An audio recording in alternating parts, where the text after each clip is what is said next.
So what is going on, guys? I am Black Ops Amazing. Welcome back to another video where today we are talking features that we are going to be seeing in Black Ops Cold War Zombies, some speculation and some leaks in here as well. So if you don't want to know the leaks, then I recommend you click off the video now. But I'm also going to be talking about some ideas I have. The RAYGUN returning. It is an iconic weapon. We have had the RAYGUN Mark 1, 2 and 3. So it wouldn't be wrong to guess that the RAYGUN is returning this year. Also because Ether is coming back. Anyway, so getting into the video, over the past, I would say, few weeks to a month, there were two leaked images that randomly appeared on the internet. These were of Cold War zombies. We could see someone holding a sniper, a building in the background, some World War II Nazi-styled zombies, a perk machine, snow, a forest, and other stuff like that. However, because of the grittiness, the graphics, I guess the blurriness of the screenshot along with other things, a lot of people assume that these two screenshots of Black Ops Cold War Zombies were fake. So whilst they appeared about a month ago, and I'm willing to bet a lot of people by now would have seen these screenshots, no one seems to have really spoken about them because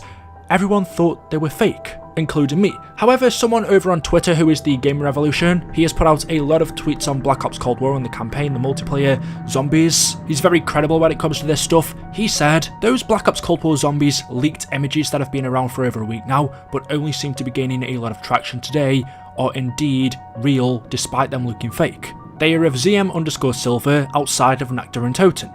The map is called Die Machine. He then went on to say, the funny thing is that they were posted in the official Call of Duty Discord over a week ago, but everyone thought they were fake and moved on with their day. The minimap might be a placeholder, not sure, and the images were from a tutorial. So I can't actually show you the two leaked screenshots on screen, otherwise this video is going to get taken down. However, they are all over the internet, like I said. These have been seen plenty of times by now. They're not new screenshots, but everyone thought they were fake, so no one paid too much attention to them. But apparently, according to the Gaming Revolution, they are real, and he tells us they are of the map ZM_Silver. I've told you guys in previous videos, there are leaks telling us that we are getting two zombies maps. The codenames are ZM_Silver and ZM_Pink, but other than a few people saying that Pink is going to be a map, we don't really have any evidence towards that like we do with ZM_Silver. So there could be two maps, but we have a lot of evidence pointing that so far, as of right now at least,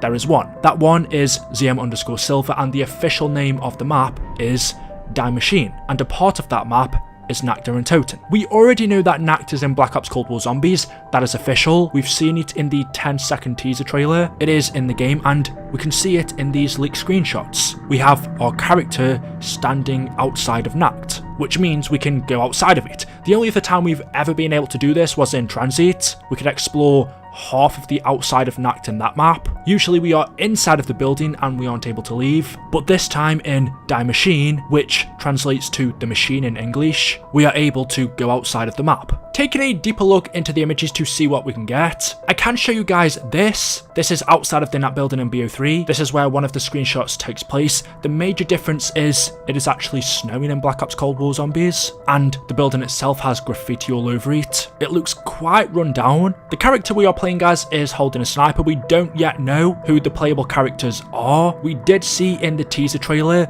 Weaver and Steiner along with another woman. Maybe they are some of the characters, we don't know. Also on the screenshots we see the round counter up the top right. The HUD looks pretty simple compared to what it was in BO4, and there is also a mini-map with instructions on screen, which tells me, or as the Gaming Revolution said, these screenshots are of a tutorial mode. We did have a tutorial mode in Black Ops 4, so the fact that we are getting one in BO Cold War Zombies isn't a surprise. That could also mean then that the minimap on these screenshots isn't going to be there normally. Either it's a placeholder or it's just there to assist new players on tutorial mode. Personally, if you're asking me, I don't think we're going to have a map in regular zombies. I don't see a need for it. We've never had one. You can usually learn the layout of a zombies map within a couple of plays, and the instructions we see on screen which says gain entrance to the facility, again I'm guessing is just for tutorial mode. But we did have instructions for World War II zombies. If you want to do the simpler main Easter egg or want help, there were instructions up to a certain point, so maybe we're going to get instructions on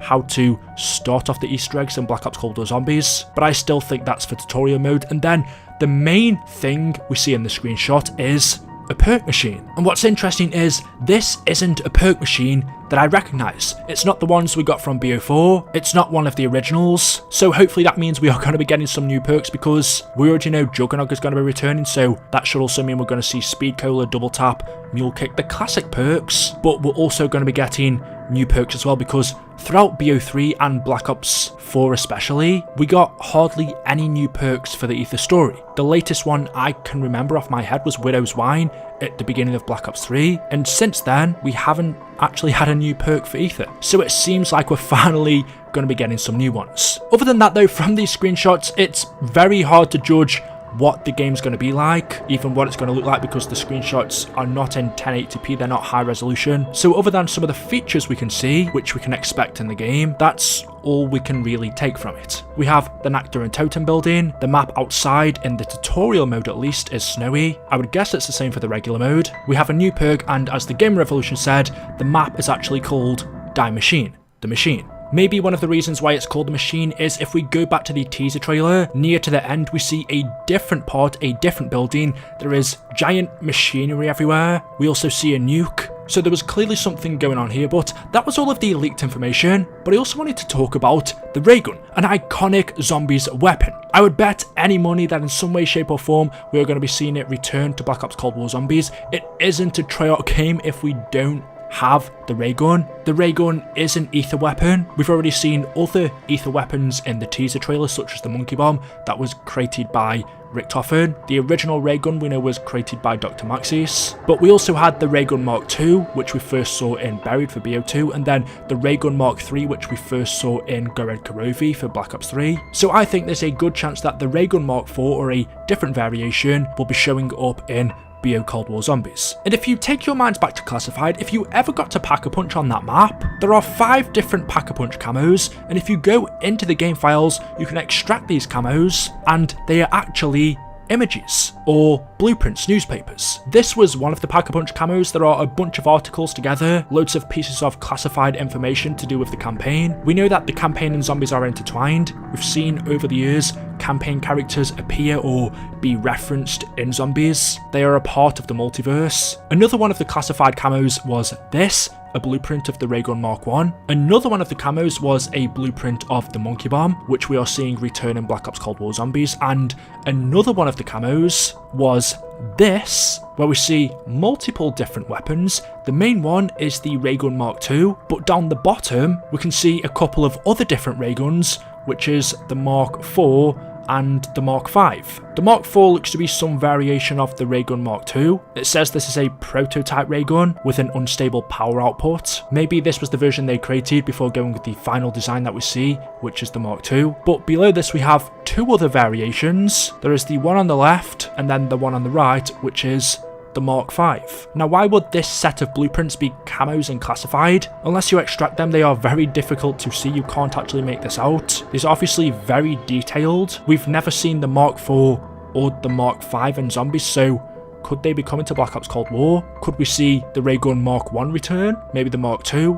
I don't think we'll be seeing the Mark III, but that's definitely something to think about. And just as I was about to end the video, a couple of people posted on Twitter, the Gaming Revolution included. Someone said, hot take, Double Tap 2 is more OP than Jug could ever hope to be, and the only time the cost was ever fair was Origins when it was 20,000 points. Hope it never comes back. I can kind of agree with that. Double Tap 2, I don't think it's OP, but it's definitely a perk you always want to have. It is up there with Juggernog. Is it better than Jug since Jug is essential for you surviving? I think you can play zombies without Double Tap 2, but you can't play it or get very far without Jug. But the Gaming Revolution replied to this. According to the guy who posted the leaked pics, it's 3 times Pack-a-Punch in Black Ops Cold War instead of 4 like it was in BO4. Not sure if this is true. So just take this with a pinch of salt. I don't think it really matters anyway, other than saving us a few thousand points. If you didn't play BO4, you could Pack-a-Punch 4 times to make your weapon stronger every time, and after the 4th it was the strongest. You couldn't get any more power after that.